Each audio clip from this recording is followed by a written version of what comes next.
বাড়িতে মাছ এসেছিল, মাছের মাথাটা রয়ে গেছে, সেটা সদ্গতি করার জন্যই আজকের রেসিপি। চলুন শুরু করি।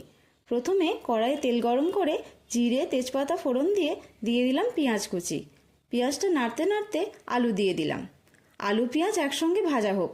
এবার দিয়ে দিলাম রসুন কুচি আর লঙ্কা কুচি। সব কিছু ভালো করে ভাজা ভাজা করে নিয়ে দিয়ে দিলাম টমেটো কুচি। এবার অল্প নুন দিয়ে নাড়তে থাকতে হবে। আমি কিন্তু টমেটোটা পুরোপুরি গলাবো না। এবার দিয়ে দিলাম মটরশুঁটি আর বাঁধাকপি।